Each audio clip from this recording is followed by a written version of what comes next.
The massive Imperial fleet drops out of hyperspace above Earth, their ships blocking out the sun across multiple continents. Admiral Rex leads the Galactic Empire's conquest force, expecting another quick victory like the hundreds of worlds they've already claimed. The humans receive their ultimatum through quantum communication arrays. Surrender within 48 hours, or face total destruction. The Empire broadcasts footage of their previous conquests, entire civilizations reduced to ash, proud species now serving as slaves in their vast mining operations. Earth's leaders gather in emergency session. President Hayes reviews the impossible. Odds: 50,000 Imperial warships versus humanity's modest space fleet of 200 vessels. The aliens possess energy shields, plasma weapons, and technology centuries ahead of human capability. But something strange happens during the negotiations. When Rex demonstrates their planet-cracking weapons by destroying a nearby asteroid, the human delegation doesn't cower in fear. Instead, they ask detailed technical questions about the energy output and beam focus. They seem genuinely curious. Rather than terrified, Dr. Lisa Wong, Earth's chief scientist, requests a brief recess to consult with her team. The Imperial Admiral grants it, amused by what he sees as desperate stalling tactics. He's conquered 347 worlds. He knows desperation. When he sees it, what Rex doesn't know is that humanity has been preparing for this moment for decades. Not through military might, but through something the Empire has never encountered before: adaptive creativity and the ability to turn any situation into an advantage. The human response comes exactly 47 hours and 59 minutes later. President Hayes addresses the Imperial fleet with a simple message: "Thank you for the demonstration. We accept your challenge, but we'd like to propose a small modification to the terms." Rex laughs, his alien features twisting in amusement. No species has ever tried to negotiate terms during a conquest. But curiosity gets the better of him, and he agrees to listen. Instead of unconditional surrender, Hayes continues, "We suggest a contest. If you can defeat us within one Earth month, using your current methods, we'll serve the Empire willingly. But if we're still standing after 30 days, you withdraw and leave us alone. Forever." The proposition is so absurd that Rex nearly ends the transmission. But the other Imperial commanders are intrigued. No species has ever shown such confidence when facing the Empire's might. Some wonder if humanity possesses secret weapons or hidden allies. Rex accepts the challenge, confident that human resistance will crumble within hours of the first assault. He's already planning the victory celebration and deciding which human cities will serve as examples to other potential rebels. As the Imperial fleet moves into attack formation, something unprecedented happens across Earth. Instead of panic, there's celebration.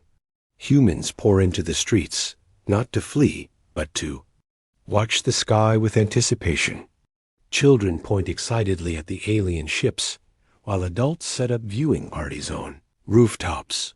The aliens monitor human communications, expecting to intercept desperate military planning or evacuation orders.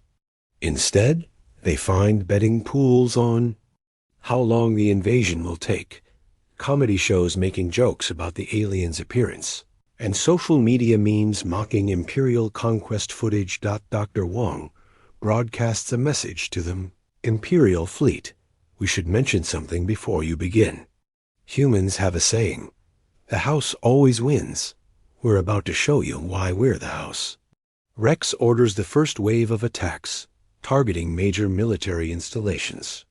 The plasma bombardment lights up Earth's sky, but the results confuse the Imperial sensors. The humans aren't just defending, they're doing something impossible. They're adapting to weapons they've never seen before, in real time. As the first day of combat ends, Rex reviews the battle reports with growing unease. Every human counterattack was different, creative, and completely unexpected. They turned communication satellites into makeshift weapons, used the planet's magnetic field as a shield, and somehow redirected plasma fire back at Imperial ships. Most disturbing of all, the humans seem to be enjoying themselves. The Imperial Admiral calls for reinforcements, convinced that Earth must be hiding advanced technology. He refuses to believe that a primitive species could be matching the Empire's finest weapons through pure ingenuity and audacity. But in the depths of space, other species monitor the battle with growing excitement. Word spreads through secret channels. The humans aren't just surviving the Imperial assault, they're laughing at it. For the first time in galactic history, someone is treating the mighty Empire like a joke. And somehow, impossibly, the joke seems to be working. Day 3 of the invasion brings the first major shock to the Imperial fleet. The humans have done something no conquered species has ever attempted. They've stopped trying to fight the Empire's war and started fighting their own. Admiral Rex reviews the battle footage for the 100th time, his alien features twisted in confusion. The human resistance makes no strategic sense. They abandon perfectly defensible positions only to attack from impossible angles. They sacrifice valuable equipment to achieve seemingly meaningless objectives. Yet somehow, Imperial casualties keep mounting. The breakthrough comes when the humans target the Empire's communication relays stationed on Earth's moon. Instead of a direct assault, they launch what appears to be a scientific expedition. The Imperial defenders prepare for a conventional attack, but the humans simply land nearby and start conducting geological surveys. Commander Vex, leading the moon-based defense, watches in bewilderment as human scientists collect rock samples while completely ignoring the military installation. When he finally demands an explanation, the lead researcher politely explains that they're studying lunar composition for a mining project. Mining project? Vex asks. You're in the middle of an invasion. Oh, that, the human scientist replies, casually. We figured we'd get more done if we worked around it. Would you mind moving your base about 50 kilometers north? We need to extract materials from this area. The audacity is so complete that Vex actually considers the request before, remembering he's supposed to be conquering these beings. But when he refuses and orders them to leave, the humans simply continue their work, politely asking if they could borrow some equipment since their own mining tools are apparently insufficient. 3 hours later, the human mining operation accidentally destabilizes the lunar surface beneath the Imperial base, sending it tumbling into a newly formed crater. The humans express sincere apologies for the inconvenience and offer to help with cleanup efforts. Back on Earth, similar scenes play out across every battlefield. Imperial ground forces advance on major cities, expecting fierce resistance. Instead, they find themselves navigating through massive street festivals, where humans celebrate First Contact Day with aliens they're supposedly fighting. General Hart leads the defense of New York, but his tactics baffle Imperial strategists. Instead of fortifying positions, he opens the city to alien tourists, providing guided tours of human culture. Imperial soldiers find themselves being offered food, souvenirs, and selfie opportunities by the very people they're trying to conquer. Psychological effect on Imperial troops is devastating. It's impossible to maintain military discipline when enemy civilians keep asking for autographs and complimenting their armor design.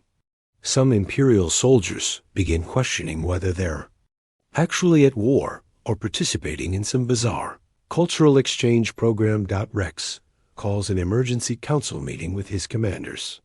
The Imperial fleet's mighty warships remain largely intact, but morale is crumbling. Soldiers report being aggressively befriended by humans. Some have been invited to dinner parties. Others have been challenged to sporting competitions that make no sense, but somehow become intensely competitive. They're not fighting us, Commander Vex reports. They're adopting us. My soldiers are learning human games. Half my communication staff are now participating in something called social media and seem to enjoy it more than their actual duties. The situation becomes critical when the humans launch their most devastating attack yet. They invite the Imperial fleet to participate in what they call the Galactic Olympics.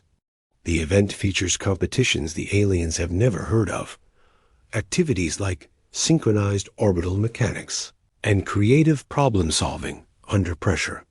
Dr. Wong explains the concept to Rex during their daily negotiation session. Every species has unique talents, she says. We thought it would be fun to see what everyone's best at. Your ships have impressive maneuverability. We'd love to see them compete in formation flying against our pilots. Rex tries to explain that they're in the middle of an invasion, not hosting a sports festival. But the humans have already begun broadcasting the event across the galaxy, with other species sending messages of support and requesting participation. The Imperial Admiral faces an impossible situation. If he refuses to participate, he looks like a poor sport to the watching galaxy. If he agrees, he's essentially admitting that humanity has turned his invasion into entertainment. Meanwhile, human resistance continues to adapt and evolve. Every Imperial weapon system finds itself countered by increasingly creative solutions. Energy shields are neutralized by sonic frequencies generated by human musicians. Advanced targeting. Systems are confused by coordinated light shows that turn battles into art displays. By day 7, Rex realizes that humanity isn't just defending against the Empire. They're demonstrating that the Empire's entire approach to conquest is fundamentally flawed. They're proving that creativity and adaptability can triumph over raw technological superiority. Most terrifying of all, other species are watching and learning. 2 weeks into what was supposed to be a swift conquest, the Imperial fleet faces an unprecedented crisis. Not military defeat, something far worse. They're becoming irrelevant to their own invasion. Admiral Rex stares at the latest intelligence reports, his alien equivalent of disbelief etched across his features. Humanity hasn't just survived the Empire's assault.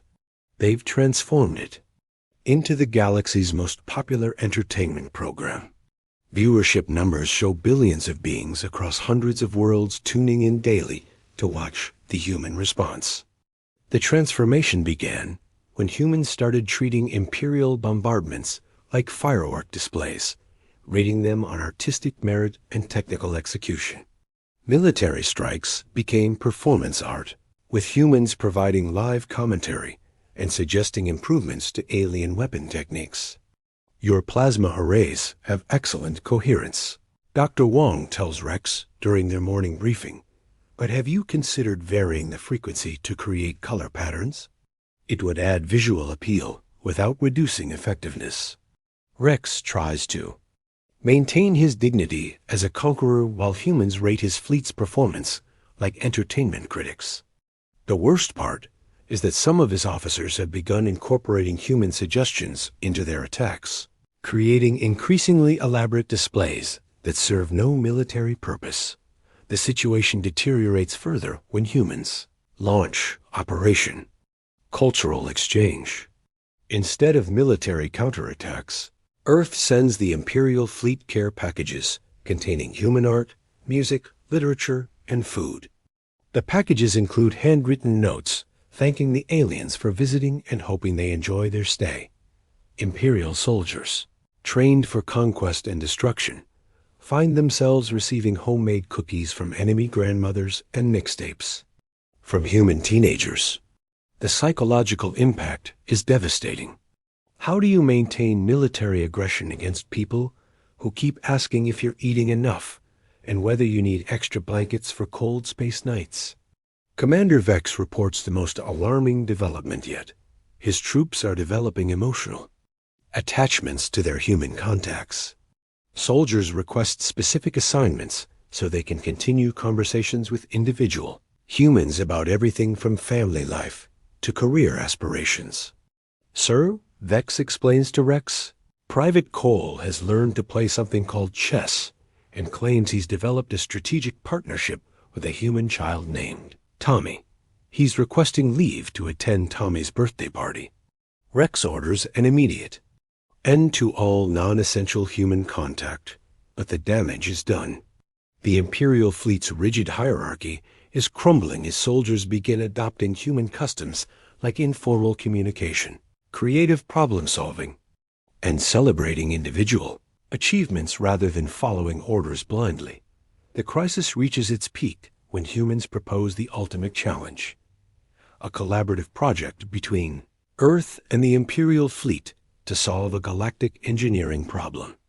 A nearby star system faces destruction due to stellar instability, threatening millions of lives across multiple worlds. We could fix it together, President Hayes suggests during the daily negotiations. Your technology plus our creativity. Think of it as a trial run for future cooperation. Rex knows he should refuse. The Empire doesn't save civilizations, it conquers them. But the watching galaxy has made this proposal a test of Imperial priorities. Refusing to help would damage the Empire's reputation across hundreds of worlds. More importantly, Rex finds himself genuinely curious about what humans and Imperials could accomplish working together. The humans' unorthodox approaches have consistently surprised him, and some of their innovations have been genuinely impressive. Against all military protocol, Rex agrees to the joint mission. The decision sends shockwaves through Imperial command, but there's no backing down with billions of beings watching the daily broadcasts. The collaboration begins awkwardly. Imperial engineers work with rigid precision, while humans approach problems from unpredictable angles. But gradually, something remarkable emerges. Human creativity begins inspiring Imperial innovation, while Imperial discipline helps focus human ingenuity. Dr. Wong teams up with Imperial Chief Engineer Mox to develop a stellar stabilization system that neither species could have created alone. The project requires Imperial advanced materials combined with human adaptive algorithms that can respond to changing stellar conditions in real time. As the joint teams work together, something unprecedented happens throughout the watching galaxy. Other species begin questioning why the Empire conquers civilizations instead of collaborating with them. If humans and Imperials can create such innovations together, what could the entire galaxy accomplish through cooperation? Rex realizes that humanity has accomplished something no military force could achieve. They've made the Empire's entire philosophy of conquest look primitive and wasteful. They've demonstrated that cooperation produces better results than domination. The Stellar Stabilization Project succeeds brilliantly, saving millions of lives and creating technology that benefits the entire galaxy. The achievement is celebrated across hundreds of worlds, with humans and Imperials working together as heroes rather than enemies. As the month-long challenge enters its final week, Rex faces an uncomfortable truth. Humanity has already won. Not through military victory, but by proving that the Empire's way of doing things is fundamentally wrong. With only 1 week remaining in the month-long challenge, Admiral Rex faces pressure from Imperial High Command to demonstrate the Empire's superiority through decisive military action. The galaxy has been watching humans and Imperials work together, and Imperial authority is being questioned across hundreds of worlds. High Commander, Zek's message arrives via encrypted hyperspace transmission. End this embarrassment immediately. Use whatever force necessary to crush human resistance and restore Imperial reputation. The galaxy must remember why they fear us. Rex knows his career depends on following orders, but the past 3 weeks have changed his perspective. Working alongside humans on the Stellar Stabilization Project opened his eyes to possibilities he'd never considered. Still, duty requires him to attempt one final, overwhelming assault on Earth. The Imperial fleet repositions for what Rex announces will be their decisive attack. Every weapon system charges to maximum capacity, targeting Earth's major population centers. This time, there will be no games, no cultural exchanges, no collaborative projects. Just raw imperial power, demonstrating galactic supremacy. But the humans have been preparing for this moment since the challenge began. President Hayes addresses both the Imperial fleet and the watching galaxy with a message that will reshape interstellar politics forever. Admiral Rex, we understand you have orders to defeat us. Hayes begins. We respect your loyalty to duty. But before you attack, we'd like you to consider something. Look around at what we've accomplished together these past weeks. The broadcast shows footage of Imperial and human teams working side by side, creating innovations that neither species could have achieved alone. It displays messages of support from hundreds of worlds, all asking their own governments why conquest remains necessary when cooperation yields such impressive results. You came here to conquer us, Hayes continues, but what if we offered you something better? What if, instead of adding one more enslaved world to your empire, you gained a true ally, a partner in exploration and discovery? Rex receives immediate orders from High Command to ignore human propaganda and commence the attack. But as he prepares to give the order, something unprecedented happens. His own officers begin questioning their mission. Commander Vex speaks first. Sir, the humans have shown us new ways of solving problems. My engineering teams have learned more in 3 weeks than in years of Imperial training. Are we really going to destroy that knowledge? Other officers echo similar sentiments. The collaborative projects have exposed Imperial personnel to human methods of creative thinking and adaptive problem solving.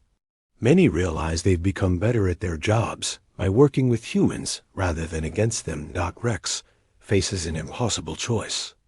Obey Imperial orders and destroy a species that has revolutionized his understanding of galactic possibilities, or defy High Command and risk everything he's worked for throughout his military career. The decision comes when Dr. Wang contacts him directly. Admiral, we have one final proposal. Instead of conquest or surrender, what if we offered the galaxy a third option? What if we demonstrated that cooperation produces better results than either subjugation or isolation? She presents a plan that staggers Rex with its audacity. The humans propose to share their collaborative methods with every species in the galaxy, creating a network of cooperation that could solve problems no single civilization could handle alone. The proposal divides the Imperial fleet. Younger officers, inspired by their experiences working with humans, support the radical change. Older commanders, loyal to traditional Imperial values, demand immediate attack on Earth. Rex realizes that his decision will determine not just the fate of humanity, but the future direction of galactic civilization. The watching galaxy has seen what cooperation can accomplish.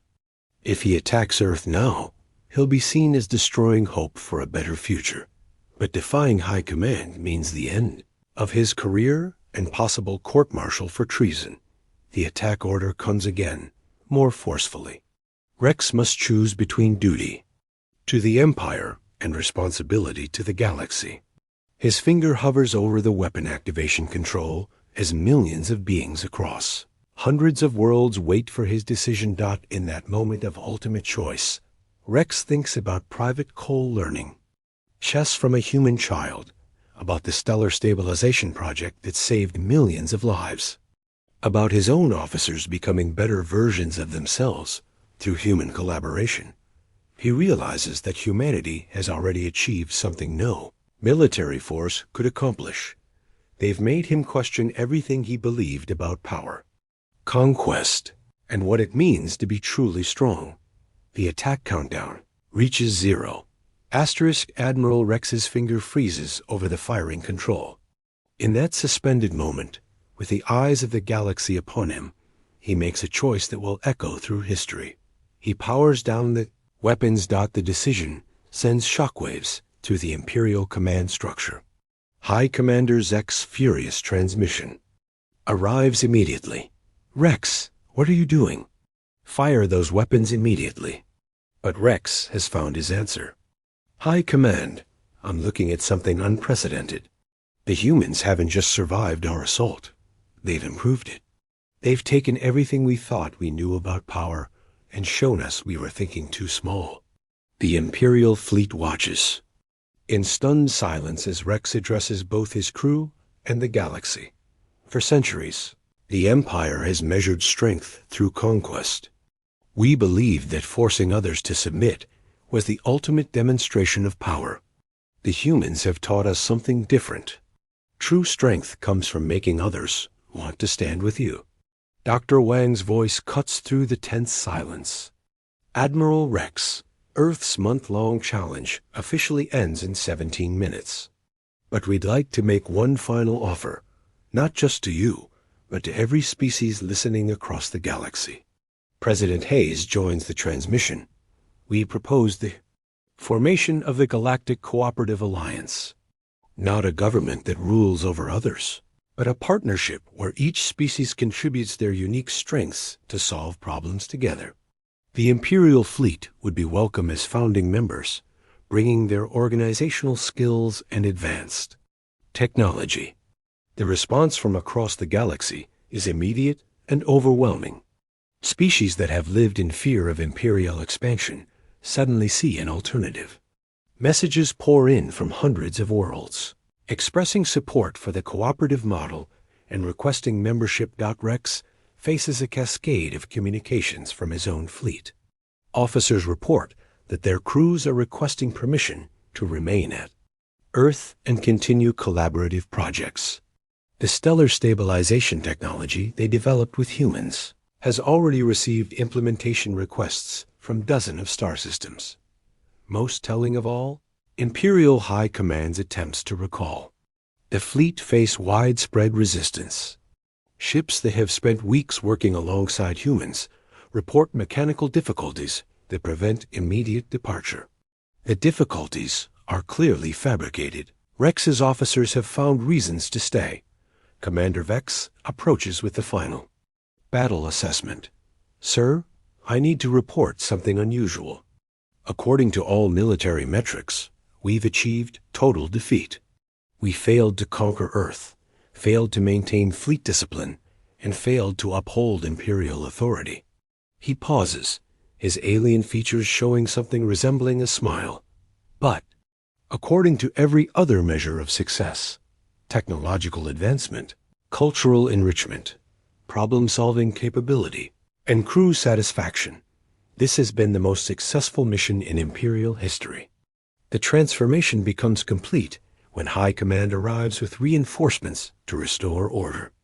But the additional Imperial ships find themselves facing not just human resistance, but opposition from Rex's own fleet. The conquered humans stand alongside Imperial soldiers who now consider them allies. High Commander, Zek demands an immediate return to traditional conquest methods, but his authority has evaporated. The galaxy has seen what cooperation can accomplish, and there's no returning to the old ways. Dr. Wong presents the final piece of humanity's master plan. We've learned something interesting about human psychology during this challenge. We don't just adapt to difficult situations. We find ways to make them better for everyone involved. You came to conquer us, but we've been working to liberate you. She explains how every human response was designed not just to defend Earth, but to demonstrate alternatives to imperial thinking. The games, the cultural exchanges, the collaborative projects, all were calculated to show imperial personnel what they could accomplish when freed from rigid conquest-focused thinking. You never actually invaded us, Hayes reveals. You gave us a month to demonstrate that your empire could become something better, and we did. The realization hits Rex like a physical blow. Humanity had never been fighting for survival. They'd been conducting the largest intervention in galactic history, helping an entire imperial civilization overcome its addiction to conquest. 6 months later, the former imperial fleet has become the backbone of the Galactic Cooperative Alliance. Rex serves as military coordinator, working alongside human partners to resolve conflicts through innovation rather than force. The transformation hasn't been without challenges.